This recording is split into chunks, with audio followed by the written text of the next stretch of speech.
got one question for you. Are you ready?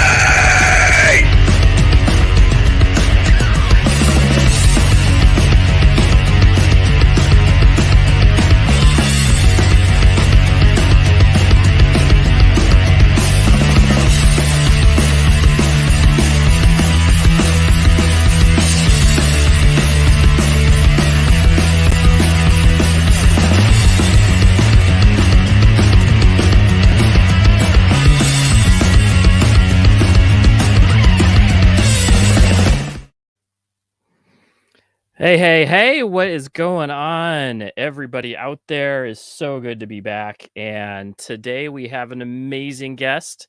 And as you can tell, James is not in today, but we got Silas, the Satin Cowboy. What is going on, my friend? How are you doing? I'm doing well. Thank you. Thanks for having me. It's Oh, quite the absolutely. intro you got there. It's the rockin', yeah, it's fun. Yeah. We had fun doing that. One of my friends, Ben, did the "Are You Ready" part. He's kind of I guess you would say he's the screamer of his band. He's in a band, and that's what he actually he's a really well-rounded musician. So, but he does that, and he knows how to do it vocally well. So I always enjoy hearing good musicians making sure that they don't burn out their vocal cords. For sure. So, Silas, man, all I can say right now is go Cats. That's what I got to say.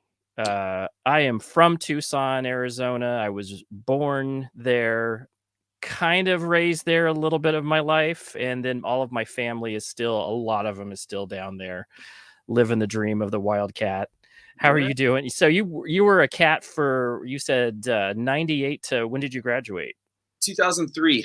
I went to college in Tucson and loved it. It was a great city to be in college because there was an awesome music scene that was like very supportive, and art scene as well. And it took me 5 years because I kept finding cool stuff to study. I was studying music and art and business, and ended up combining those three into my major.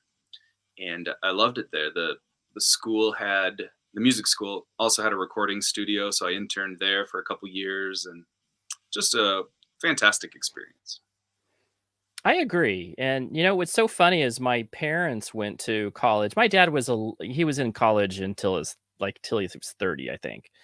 And so when I was a little kid, I remember going to U of A lot and going to classes with him and then sitting in the back. And then I used to hang out at some little computer camp that they had next to the U of A when I was a kid. Had so much fun just kind of just wandering the halls of the campus. You know, it's a long time ago now. So we're talking 40 plus years ago, but what a blast. What a blast. So, and so you spent some time down at U of A, and then now you've made the you went to LA for a bit as well, correct? I'm still in LA. Yeah, I left Still Tucson not in nice. 2003 and started working out here, and I've been here since. So it's been, close to 20 years now. It Nice. started as a lowly intern at my uncle's studio, Mutato Musica. I begged him for a job, and he was like, "All right, I'll give you a shot." So he let me make coffee and walk the dogs, and eventually let me, try my hand at writing music. And fortunately, I picked up, what was going on pretty quickly. And before too long, I was on staff as a composer, and I stayed there for about 7 years, and that was awesome. I scored movies and video games and TV shows and tons of commercials, and that was a really fun experience. And then I left there to become freelance, and that's over 10 years ago. And now I have my own studio. I'm in the tracking room right now, and have just been doing the same thing, scoring movies, TV shows, video games, commercials, trailers, whatever comes my way, and making records. Oh, that's awesome. That's amazing. That's the really cool thing is that LA used to and still is the really big music scene and has still the really big studios. Absolutely love that. And I think also you can get the competitive advantage of living there by being able to collaborate with so many different musicians. I should probably take advantage of that more. No, I guess I do in my scores. Like when I Oh, score for sure. a show or a film or something, like I can bring in amazing string players or woodwind players or whatever players, and I do frequently, and they're incredible, some of the best in the world, no doubt. And that's something I really love and enjoy about this city. Yeah, that's great, man. That's awesome, and that is really cool. So we're gonna break off. So we have a little bit of Maine, but we also have to talk about food here. So I know that you've written some scores for some dessert and food type of things. You kind of go into that a little bit. Sure. I'm going to show off my food, Okay. and today I made. It is brownies with cookies in it. You're killing Literally, it's like you put cookie dough in the brownie batter. It is so cool and it's so good. It's like I did chocolate chips. Ugh, to die for. To die for. And I actually cooked this time, so I didn't go just buy it from Walmart, which is if James was here, I since I now I see I'm the ruler when I'm the only. Did you bring a dessert? We'll see if Silas brought a dessert today. I didn't know I was supposed to. I'm sorry. He brought a dessert story though. So that's Yes. the thing. He brought a dessert story. Yeah. So dessert stories are that you have worked with and written the scores for like 3 or 4 different shows, it sounds like. For food, food related Yeah. shows. Yeah. Yeah. The first one was Chef's Table, which is like a Netflix original series. I did the bulk of the first season, and then intermittently since then. And there was one there was this whole season devoted to pastry, and I did the episode about Christina Tosi, who, if you're a pastry fan or a dessert fan, you might know she has a chain of restaurants called Milk, and they're all, well, I don't know if you call them restaurants, they're dessert focused, places, and they're kind of the sister restaurant to Mamafuku. And she's been on a bunch of cooking TV shows and things like that, and she's awesome, by the way, really sweet. So scored those 2, and then they did a spin-off. The same people that made those shows did a spin-off called Street Food, and I worked on the first season called Asian Street Food, and those are all on Netflix. You can find them all. They're all Netflix originals. Very cool. Very, Yeah. very cool. And you can also hear them. You can hear my scores by going to my SoundCloud page. If you just search Silas Hite SoundCloud, and they're right there if you feel like checking them out. Which I did this week, and that was the thing that is most impressive. So we'll talk one more food thing really quick, because that's kind of our thing around here is desserts, and that's what the part of the tasty part is. Yeah. But what is your favorite dessert or food to eat while you're doing studio work? Well, I don't usually eat while I'm working, like in the studio and stuff. It's not a good habit to get food Right. going in this. You can get chocolate on your guitar or whatever. But in general, I would say I'm a sucker for ice cream. I mean, I love Ben and Jerry's pistachio ice cream, but I love just about any of their ice creams or just ice cream in general. That's probably my go-to. Oh, that's awesome. I got That's awesome. another, if I may, food-related thing. Oh, go ahead. Yeah. So because there was such a great response to the scores that I wrote for Chef's Table and those shows, I made an album called Silas Hite Sounds for a Dinner Party, and this was a couple years ago. It's out on all the streaming services and whatnot, and I pressed vinyl, and it's sort of inspired by that elegant music that you would hear in Chef's Table with like live strings, live woodwinds. But then I kind of took it in more my own direction and added in a lot of more instruments with me playing, like guitars, banjos, mandolins, percussion instruments, whistling, things like that you probably wouldn't find in the show so much.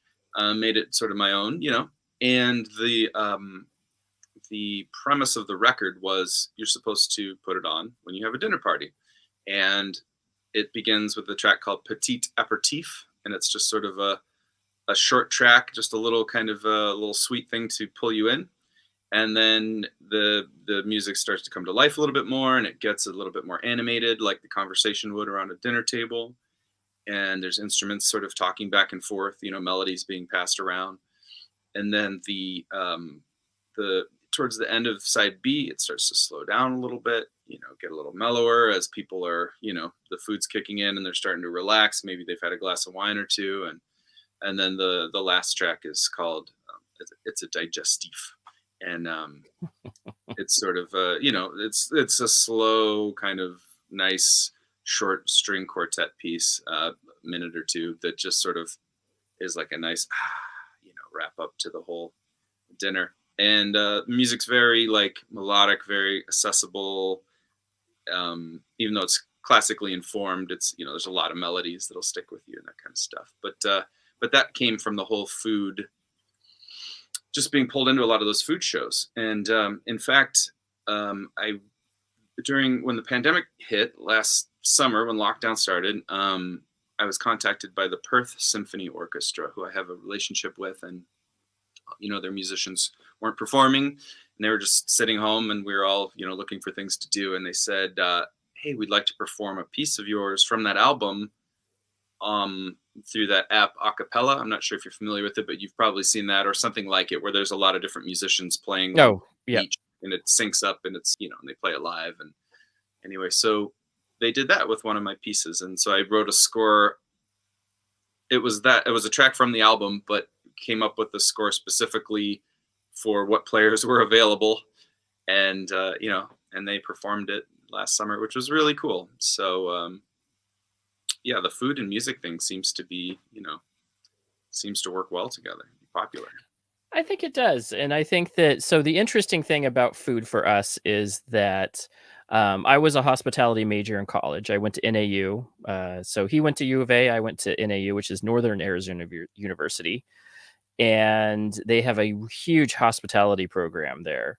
And, I did that and absolutely loved it. And the bearded metal chef, James, is a professional chef. So we just thought we would do a dessert show. Actually, we started off as beards and desserts, and then we now are like, hey, we do music, so just do tasty licks, which was fun because it also references guitar licks, Sure. So but absolutely. So I think that I actually listened to that today. I listened to as many albums as I possibly could this week. And I'm Thanks. gonna say this: anybody who listens to his music, and there is quite a bit on Spotify, definitely go on SoundCloud. You just released a new album, and the name of that is? Oh, I just announced it. Fushigi. Fushigi, yes. On It's Tuesday, not- he announced it. Yep. Yeah. It comes out in October 26th is the full release. So I'll have a couple singles coming out before that.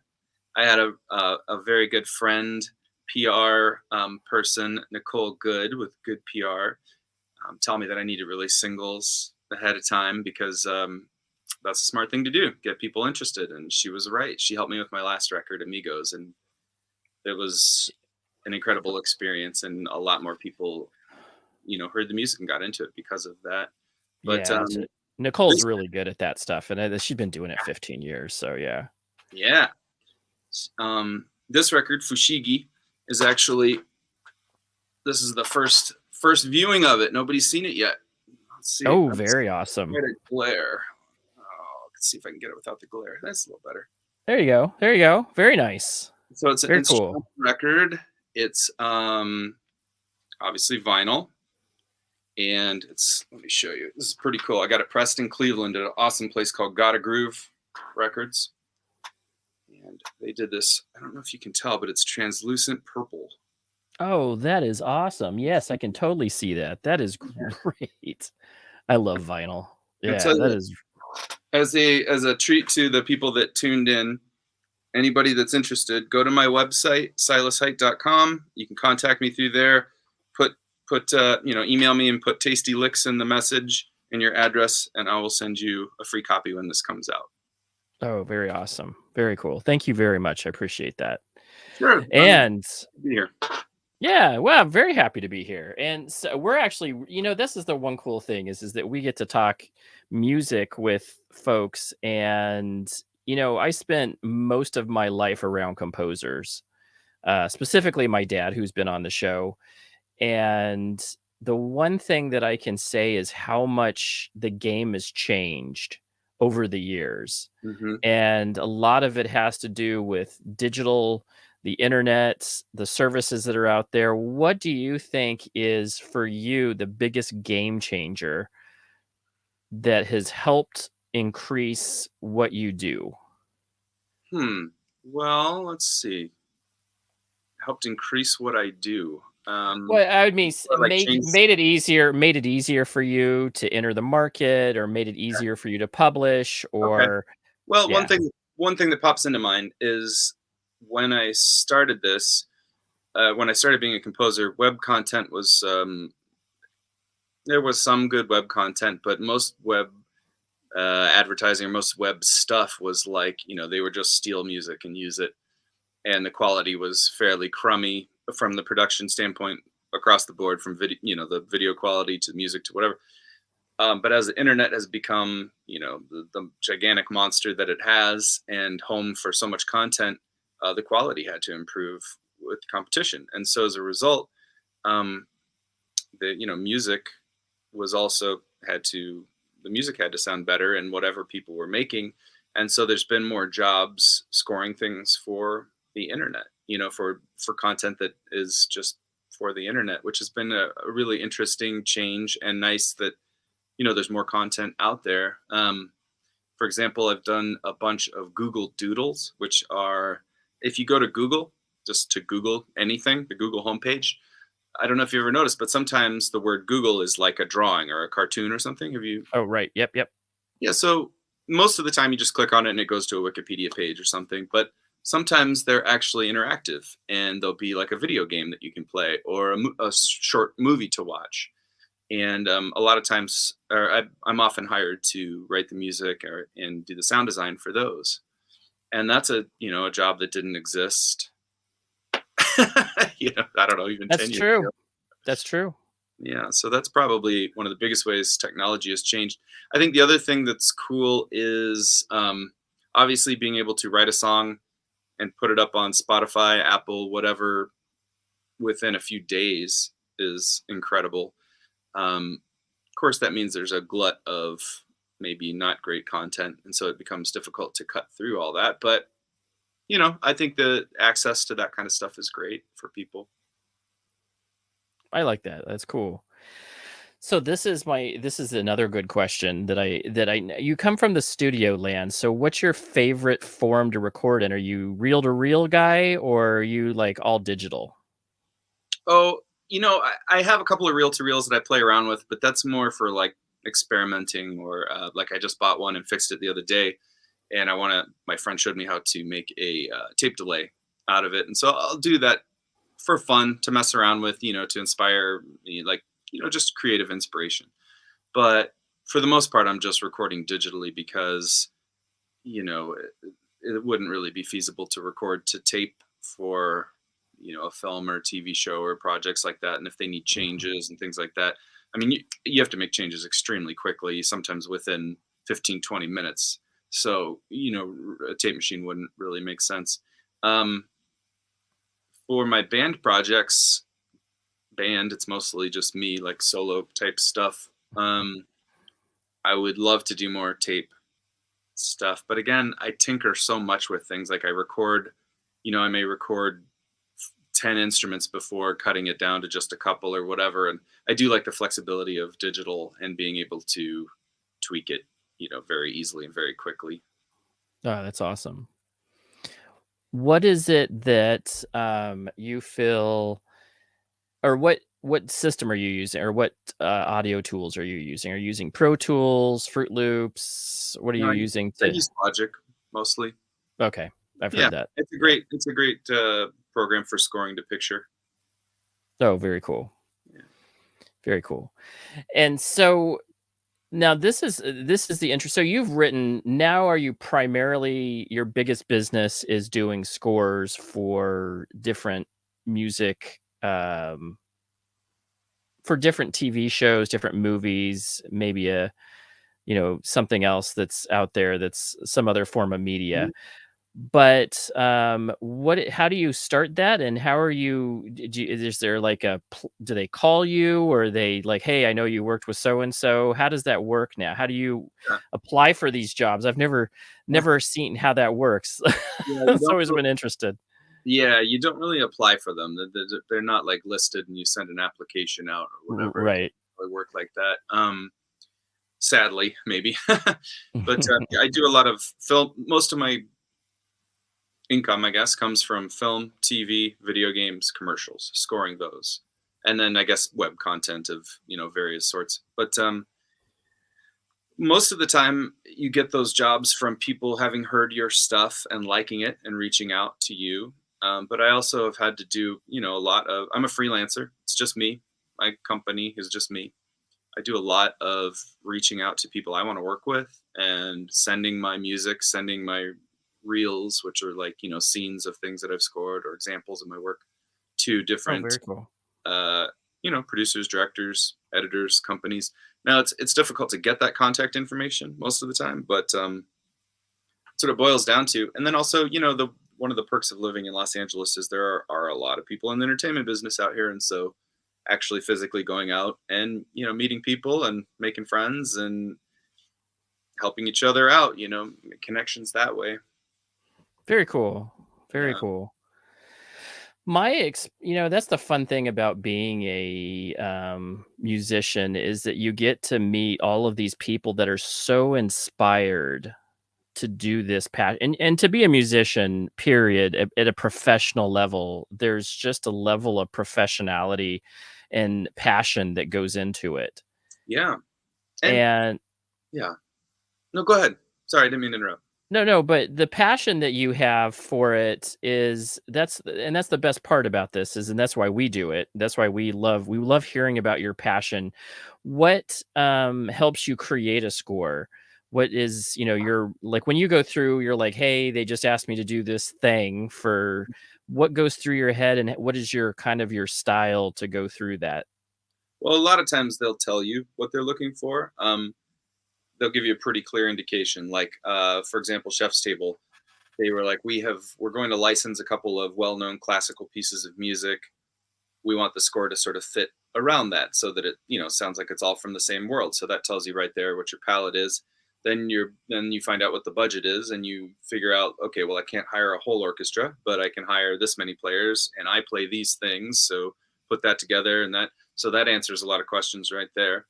And then sometimes, let's say a different project, let's say sometimes they'll come to you and just say, hey, we need a lot of energy and this needs to sound youthful. So let's do like a kind of a rockin' score. Like, for example, many years ago now, I scored a cartoon called Shaggy and Scooby-Doo Get a Clue. This is at my old company. I co-scored it with other composers. Right.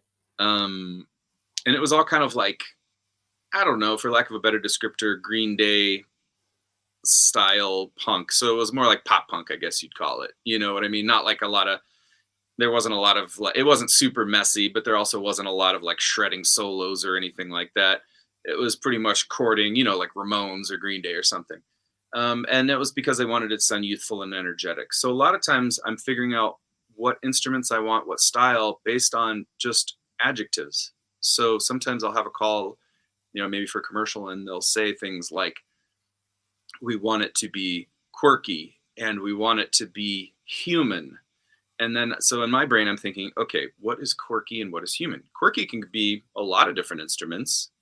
But immediately I'm thinking maybe whistling, maybe like a marimba, maybe things like that. And then quirky mixed with human. So human tends to mean organic or like acoustic instruments. So probably not synths. I'm probably going to want to record as many live instruments as I can so it sounds very human. So quirky and human. Okay, maybe what do I play? I play maybe some ukulele. Whistling, that would work. Marimba, that would work. Okay, that's organic, acoustic, and also kind of human. So you start thinking like that, and you have to sort of, a lot of times if they don't tell you exactly what they want, or reference things, you're really trying to translate their descriptive words into music. It's like I love that. translation basically, and read between the lines too, because sometimes they say things that they don't mean. For example, the easiest example would be as if they use musical terms that they've heard before, but they don't maybe know what it means, and that's clear. Sometimes when they say it, if they don't actually know, but sometimes it's just you fill in the blanks and then do what you do, and if you write good stuff, make the picture look amazing, you know, then you can stray a little bit from what they've asked for, but that usually informs what I'm thinking. Very cool. And not to go on too long, but just to add to this, the No, other I love it. the other source of information, I guess, that I'm reacting to and making decisions based on is the picture. And so, for example, Chef's Table was shot beautifully. It's extremely elegant. And so the music had to be extremely elegant and beautiful. That was a kind of a clear thing that I saw just from looking at the picture. Other examples would be like if it was something that was edited very quickly, the pace of the edit, it's jumping from one thing to the next, to the next, to the next. Well, the music probably is either going to match that pace, or maybe it needs to contrast it so that it's not too overwhelming for the viewer. So sometimes for an effect, you'll put something very slow against that. Just, as an effect, sometimes that works better. Oh, very cool. That's the Very short cool. answer. That could be I love it. It could be probably a whole, lecture series or something, but No, that's awesome though.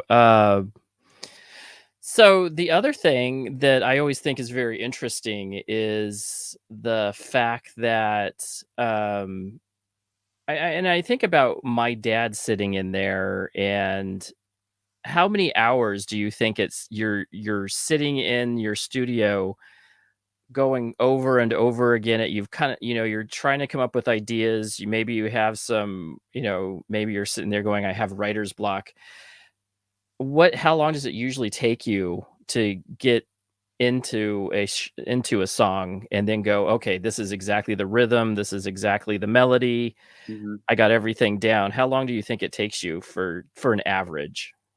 Well, it depends. I mean, at this point, I've been doing it professionally for close to 20 years, so it's pretty quick. I sit down and I'm into it, and it's very rare that I have to backtrack or start over. I mean, that would be 1% of the time, maybe.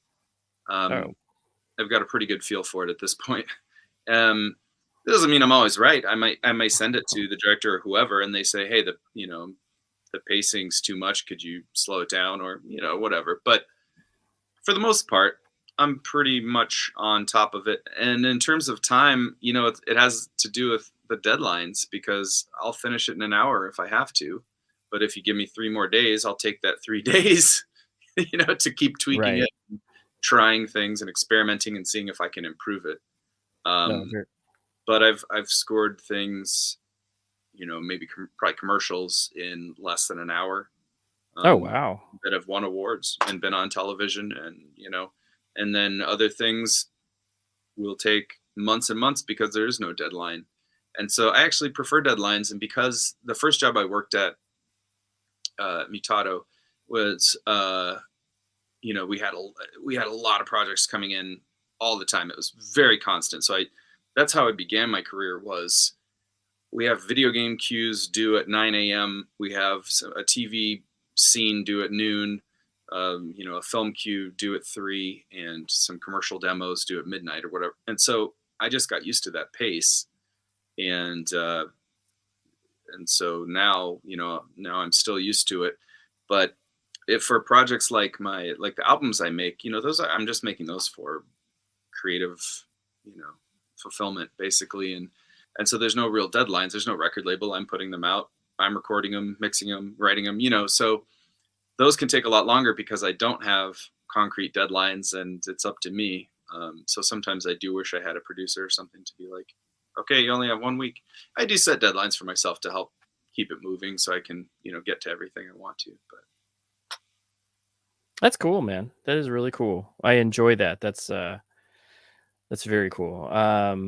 What is your favorite instrument to play? Well, that's tough. Probably drum set, because I started on that. That was my first instrument when I was a kid, and studied that through college. And so it's probably my best instrument in terms of I can just sit down and play pretty well without thinking, or I can jam with people and hang without giving it too much thought, or but playing instruments is definitely where I get my inspiration, and I collect instruments because of that, and I use them on a lot of my scores. And so I do have a lot of different instruments, and I thought, since I don't have many interviews that are in my studio where you can see things, I thought maybe I could show you a couple instruments. Would this be a good time to do it? That's exactly where I was going. You Okay. can see where I was leading. Yeah. Perfect. I'm going to start with a couple of percussion instruments because we were talking about that, and then I know since you guys are guitar buffs, I'll show you some cool guitar and guitar very cool things. Right on, man. Right on. Very cool. This first thing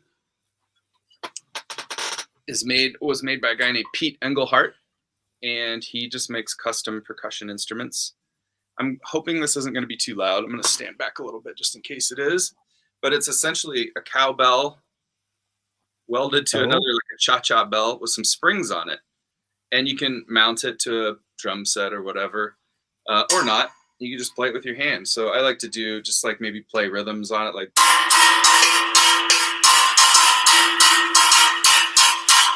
kind of stuff. Does that sound okay, or does that sound horrible? That's cool. No, that's cool. You sound great. Okay, so that's one cool thing. He has a lot of different, I don't remember what this one's called. He has a lot of cool, interesting names. I have a couple of his. One's called a Rico, but PeteEngelhart.com, he sells them there. Oh, very cool. We need more cowbell. We need more cowbell. Always. This, I also don't remember what it's called, but Meinl makes it. Great percussion company. And I don't even know how you play this thing. I just bought it, and let me see. I'm trying to get a good angle so you can see. But this is it's kind of cupped on the bottom. There's like a hollow spot. And there's like a spring. And so I try and do rhythms with it, like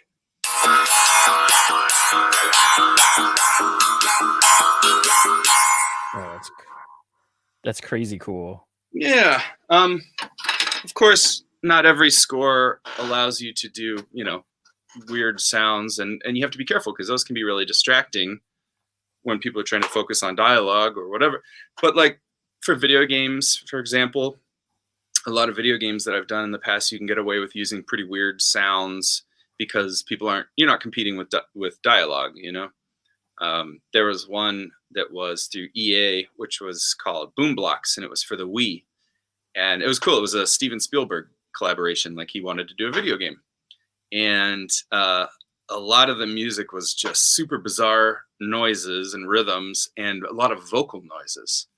And I did my roommate at the time, Patrick Whitehorn Schmidt, who also came up with the name Fushigi for this record, and helped me with the design and stuff, and helped do some animations. I don't know if you've been to my social media, but he did an animated version of my face talking, which was pretty cool. Anyway, cool. He was my roommate at the time when I did that video game, and so there's some tracks that have both of us just doing like weird vocal rhythms, like things like that. Just weird stuff. But you can get away with that in video games, whereas like like a TV show, you don't want some bizarre sound over here.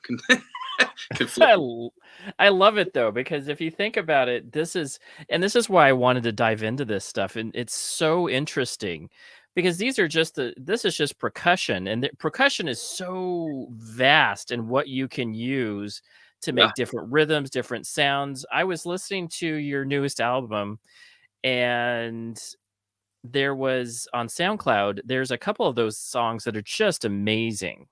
I don't know which one you're talking about. I was listening. The beginning was like a African type of drums. Oh, you're talking about Wildlife Warriors. Yes. Yeah, that was actually, I've got that right here. That's like a bunch of African shakers. It took place in Africa, and it was about fighting back against poachers. This huge djembe. Love it. And then there were some live strings and like some guitar and stuff. Yeah, that's a beautiful soundtrack. I wrote that for a show that sadly wasn't picked up. It kind of came out right around the beginning of the pandemic picking up and lockdown last year. And so it just fizzled. It was just bad timing. And that happens a lot, sadly, in this industry. but I did put out the soundtrack, and thank you. I'm glad you dug it. I thought it was really, there's a lot of emotion in that soundtrack because it was gut wrenching. You know, it was footage of poachers and with the aftermath, you know, and Right. struggle of the people fighting against them, which was really amazing. And those are the more uplifting tracks, if you listen to it, that are, you know, about the people fighting back, literally fighting back, you know. Right. Yeah. I'm glad That's you got what to do that one. Yeah, see, that's I dig through when I know that I'm having a musician on, I'm just so excited to hear the music. And because there's so much for me, I think I spend the time trying to get in your head. You know, try to get in. What is he doing here? How is he doing it? And you know, I really enjoy trying to, and I always try to figure out the questions that I ask are always like, how did he do that? What tools is he using to be able to create that? Yeah. Because I was like, I know that wasn't, I mean, that's just so amazing. And my dad is such a big Pro Tools fan. So, and he has been using Pro Tools to be able to do exactly what you're doing, creating orchestras in 15 minutes sometimes. He came on, played some, he starts off his piano and then he adds, you know, the difference. He'll play piano. He has on his piano, he has a MIDI strip. Hmm. And so he'll push it into Pro Tools and then be able to do something digitally with it. Now, Cool. this is my question for you, and this is what I had for him. He knows how to play clarinet. He does know how to play a lot of different instruments, harpsichord, piano, synth, whatever. Hmm. However, he spends most of his time doing digital MIDI sampling. Hmm. So how much of the time are you getting real instruments or where you're actually I want a ukulele? Are you more of a purist where you want to use the real instrument or are you more of I'll use digital or you'll just use a mix when it makes sense? A mix when it makes sense, but overall more organic, everything recorded because it's just going to sound better in the end. Now, in your dad's case with an orchestra, I use a lot. Everybody starts with synth, you know, MIDI Mhm. sounds and samples, and you build from that. And then, you know, if you have a budget, you go record it. But if you don't, there's plenty of times where I have just, you know, MIDI, whatever. But most of the time, that's just for like commercials where the turnaround's so fast there wouldn't even be time, you know. And also, they're not going to spend the money to hire an orchestra. But even if they would, there isn't time for it because, you know, their timelines are so fast. Now, most of the soundtracks that I have out there, those are all live players, and there's, I mean, less than 10% would be like a MIDI sound or something. You know what I mean? It's all real. Because you can really, you hear the difference. Like if you were to A/B it, if you had the all MIDI version and the version with the players, there's no comparison. And you can make a MIDI version sound really good, but then if you heard the live version, you'd be like, oh, well, that's, you know, better. That's That that I would say that's what I picked up from your music. I was really trying to listen to whether it was digitized or not, and I was like, no, that's the real thing. Yeah, it E- is. ex- And that's something that's easier said than done too. Like, I mean, I, Mhm. you know, have the experience and the, I guess, the luxury of good microphones and being able to, you also have to be able to have players that can pull it off, get really good recordings of it, and then mix it really well too. Like, I definitely know that earlier in my career when I was still learning how to mix and produce, and that's a lifetime pursuit, by the way. It's not like I've mastered it or anything, but, you know, Right. when I was younger, starting out on doing that, you know, even if I would record good players and things like that, it was still a real struggle to make it sound good anyway. If anyone knows it's ever recorded a live band, you're like, you come back to the recording and you're like, huh, it sounded way better when we were doing this in the room than it does now. And so there's also that whole part. Like, I mean, I have a lot of experience to be able to take the live stuff and make it better. But to answer your question, like the track you were talking about from Wildlife Warriors, the first track is called Tusk, and it's on, you know, Spotify, Apple, SoundCloud, all those places if people want to hear it. But that is me playing the live percussion stuff, and then a live violin, viola, cello, and upright bass, and I'm playing a little bit of Martin guitar, and like even the bird calls and stuff in there, I'm actually playing them So it's all organic and alive, and that's why if you listen to it, especially like on good headphones or something, I'm really proud of that track in particular. It's very, very alive and organic sounding. You can hear the breathing in there. I love it. And that's the whole thing is that and that's what I love about the headphones.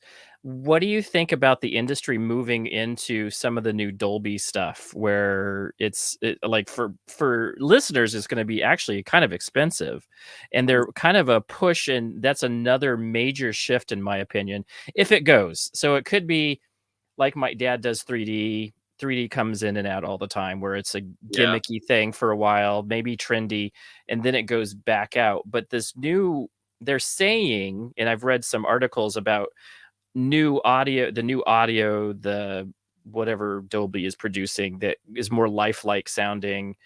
Um, what do you think of that? And have you had to change anything to make that new conversion into the newer music that Apple's trying to push out? No, I have not. I don't think, you know, I'm all for higher audio quality. It's really a bummer that everything is streaming at low bit rates and people don't even know you can up the bit rate of what you're listening to and make it sound better, like on your phone or in your apps or whatever. Right. Or people are listening on little earbuds and or a little speaker just on their laptop or iPhone or whatever. So that's definitely a bummer.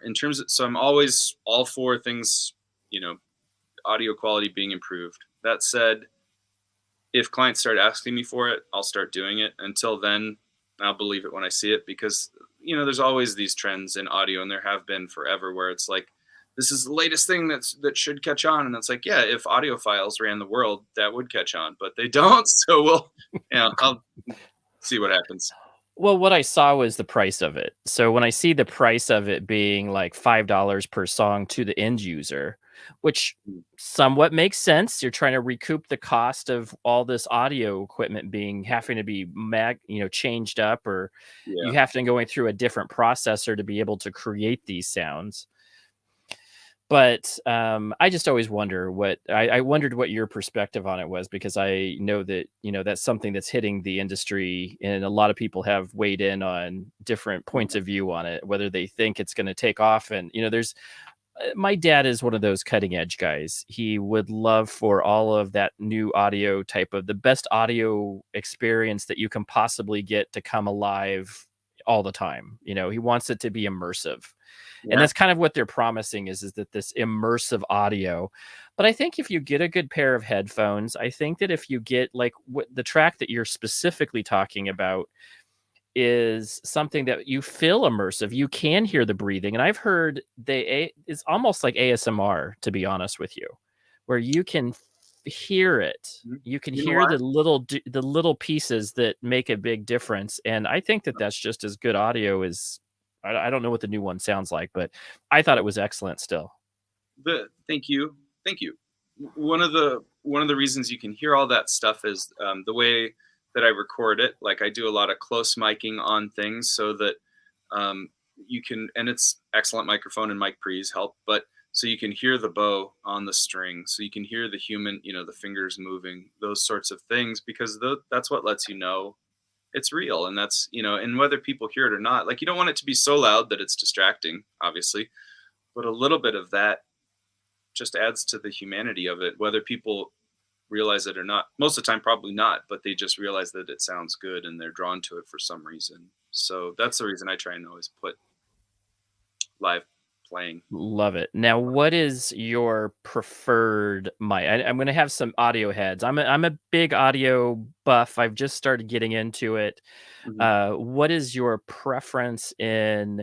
And I know that's a different depends on the situation. But what is your preference for recording microphone wise and equipment wise? My go-to is I have a Neumann U47, and that's going through Neve mic pre's, and that's like a pretty amazing signal chain for any acoustic instrument or vocal.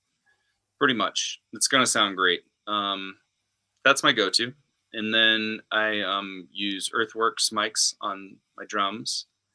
I use a multitude of mics on the drums, but the Earthworks really capture a lot of the sound, and those are my kind of my my go-tos, and then I switch things up as needed. You know, of course, I got one of those bullet mics for when I do harmonica that just sounds.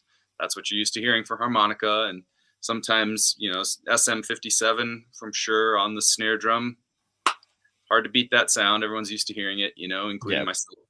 But I do like to, you know, experiment too, so that it's not always the same. But those are kind of my go-tos. Very cool. Yeah. I like the Shure brands a lot. I had a SM58, and then this is my SM7B that I use for my live streams, and then audio, anything that I need a microphone for. But yeah, and then the Neumanns those are high end, but they're beautiful. They are beautiful. I've heard, you know, the condenser mics are something that I haven't gotten into yet. And I think is that still a dynamic?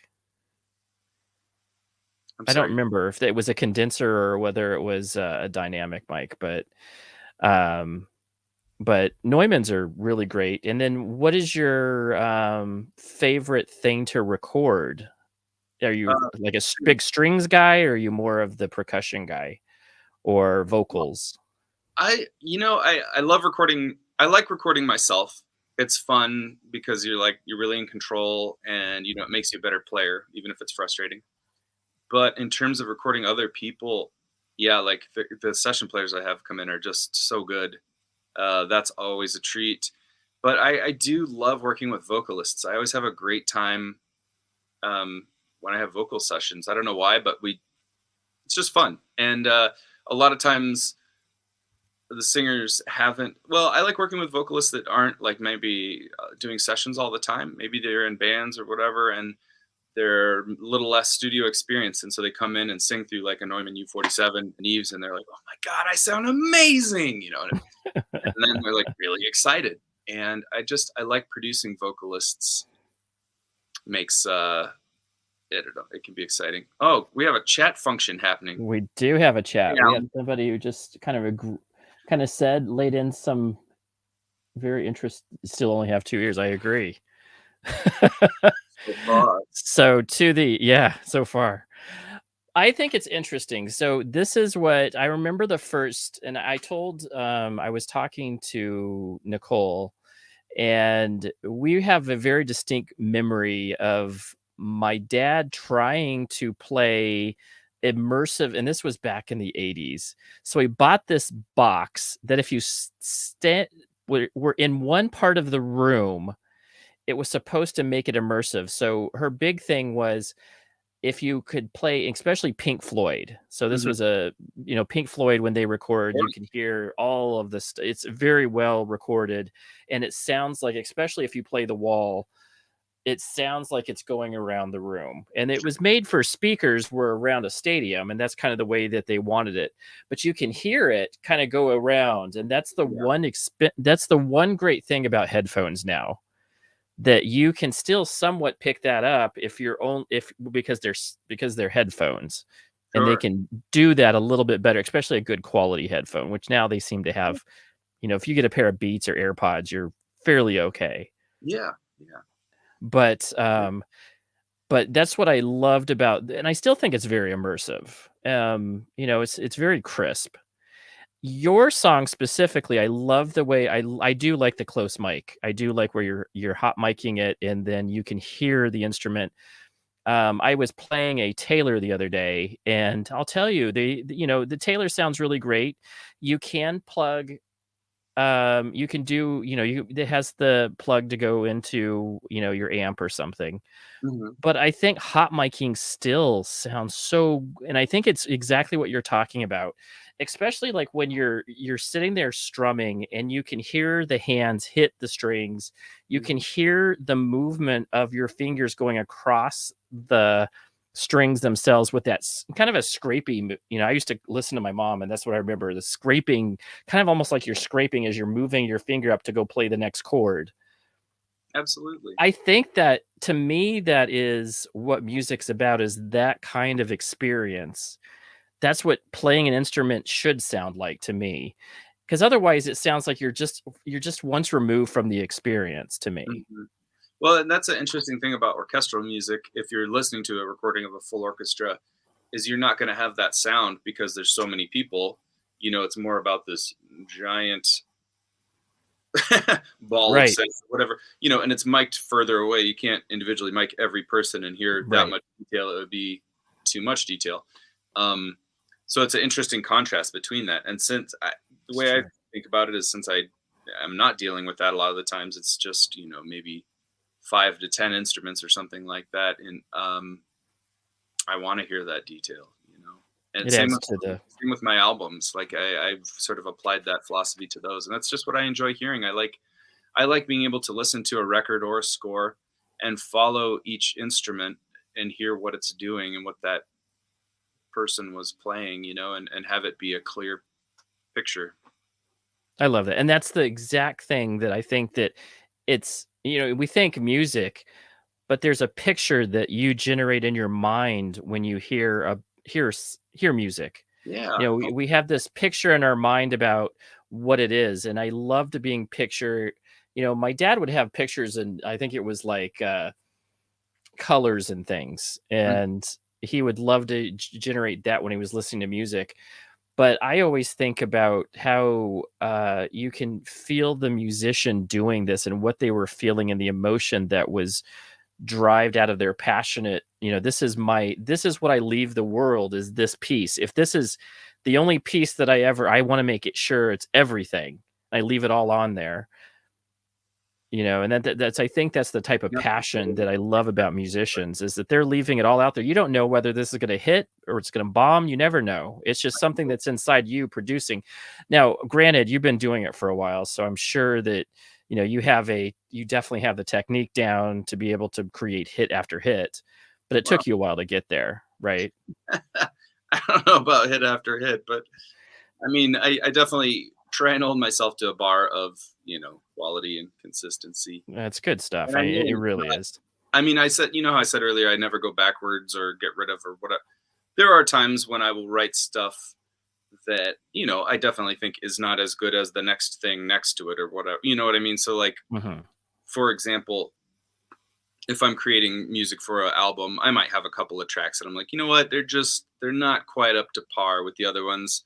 That's okay. I'll put them off to the side. Maybe they'll find a home. They might be more fitting for something else down the road or whatever.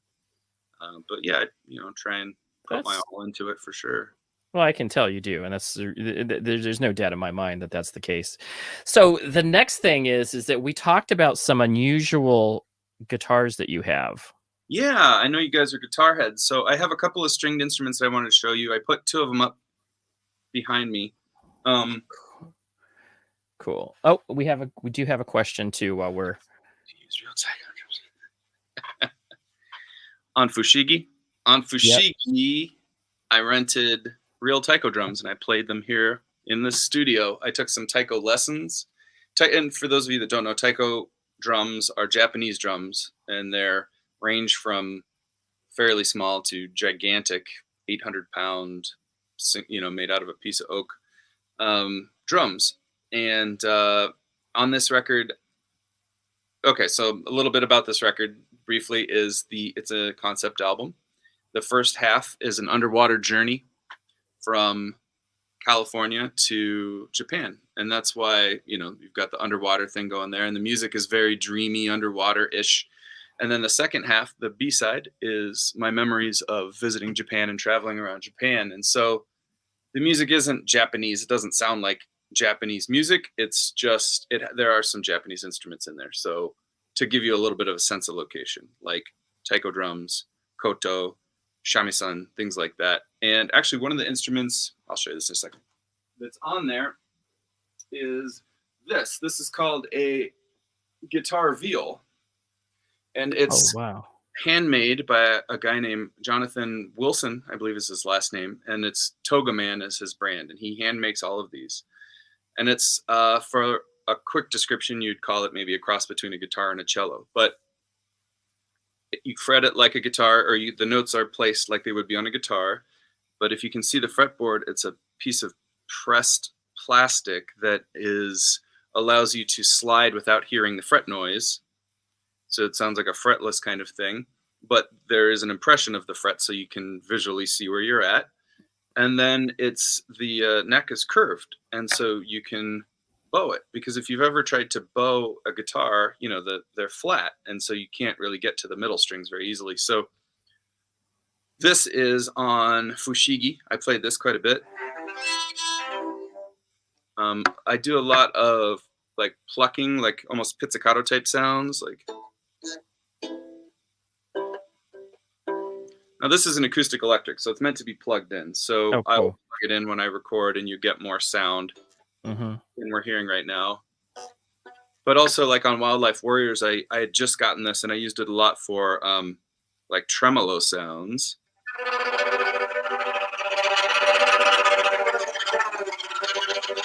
Things like that. Very cool. So yeah, this is called a guitar viol. I know we're running out of time, so let me move a little more quickly here. No worries, no worries. This other guitar I was going to show you. This is a tenor guitar, and it's just 4 strings, and ooh, it's out of tune. But this is made by a company called, let's see if I can pull it back. Airline. Can you see that? Or I'm sorry, not Airline. This is a model of an Airline, but the company is called Eastwood. And I have several Eastwood guitars. Look how beautiful. Oh, that's beautiful. Yeah, that's a beautiful color too. Look, so cool. Like that is a really cool shape. I've never seen one like that. That is cool. I know. I have several of their guitars, and they're I don't know, they play well, they sound cool, and they're just beautiful. They are. That's a beautiful color. This is another Eastwood that they made for my uncles. My uncles are in Devo. Oh, and, wow. Mark and Bob Mothersbaugh. And Mark plays guitar, but Bob was the lead guitar player. And Eastwood made this modeled after his Ibanez design from, I guess it was probably late 70s, early 80s. And he basically took a Gibson and he cut the horn off and turned it around, and then they added the little dome shape on top. That's crazy. I just So your uncles played in Devo? Yeah, Mark and Bob Mothersbaugh, and that's what that's the studio I worked at when I first started, was working with them, and that's sort of how I, came up and was learning and observing with them, and, working with them. I know who Devo is. Yeah. Good. I'm old enough to know them. I love old rock bands. I think they're playing in Vegas in like a week or two for that punk rock bowling thing. Oh, that's cool. That is really cool. And then, that is an awesome. I love that Les Paul. Wow, that is like unique as heck. I have never. It's just beautiful. I have never seen anything like that. Go to Eastwood Guitars, whatever their website is. I mean, I'm not like sponsored by them or anything, but I have a lot of their stuff just because they look amazing and they're fun. I have no doubt. This is also this is another one of theirs. Oh my goodness, that is amazing.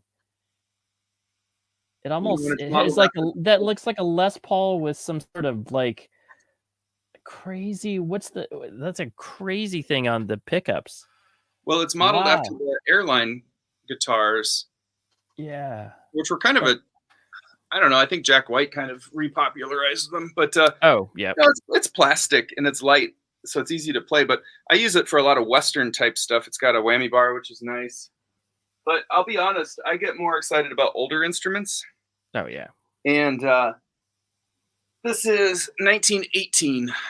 You can tell it's old because it says the Gibson, and it's a mandolin. I don't know if I can play it. I guess if I stand up. So it's a banjo body, mandolin neck, and you play it like if you're making chords, like a mandolin, and but it sounds more like a banjo when you play chords. But if you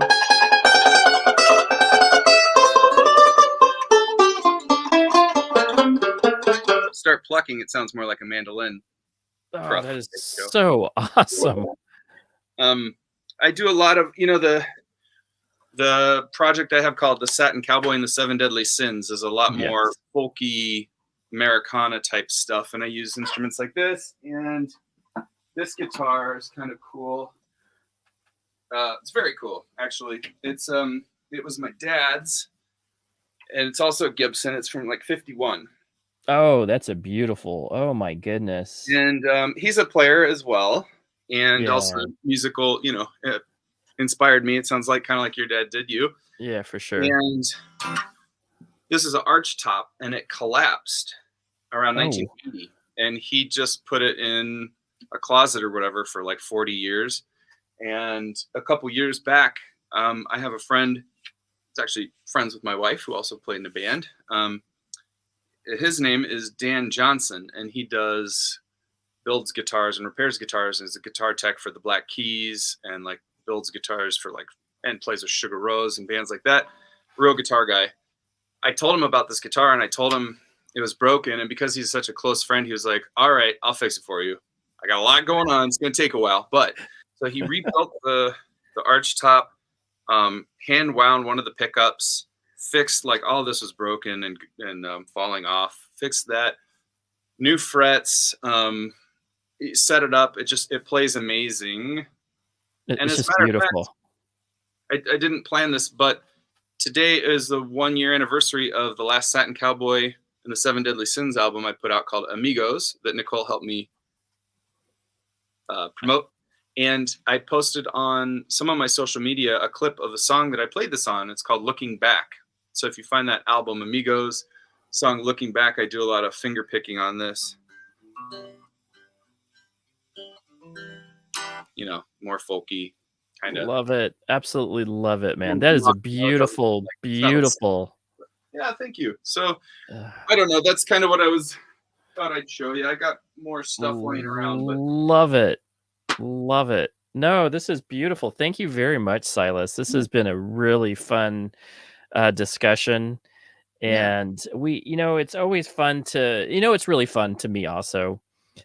You're a friend of Nicole. And everybody who else out there knows that Nicole's my sister. And it's so cool to have people like you on, just because honestly, a lot to do with that, because my sister is absolutely an amazing person.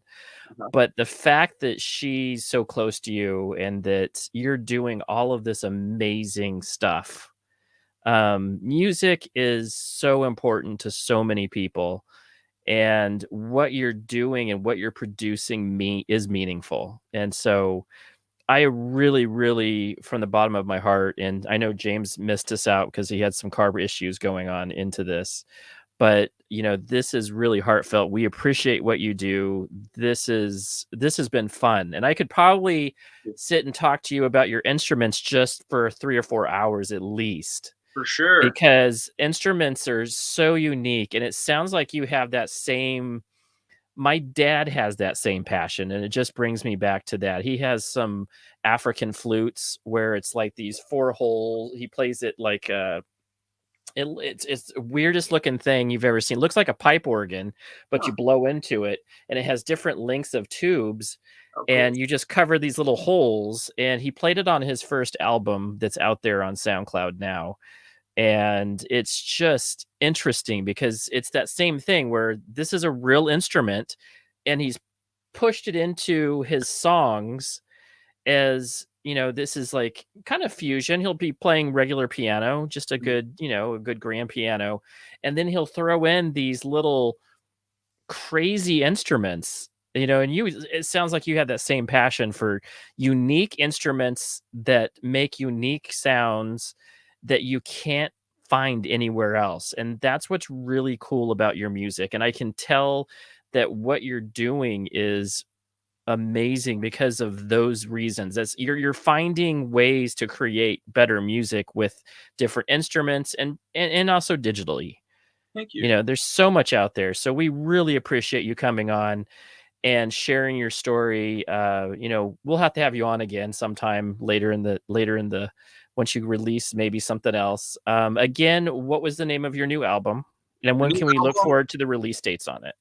New album is called Fushigi, and it'll be out. The whole thing will be out October 26th. I'm going to put out some singles before that, and you can find me on social media or go to silashite.com. If you Google Silas Hite, you're going to find me. It's a unique name. I pop up right away. So find me, reach out on any any of those places, and you'll have all the info you want. And say hi. Say hi and say Tasty Licks, and you can get. And what was it was kind of a unique thing for our listeners.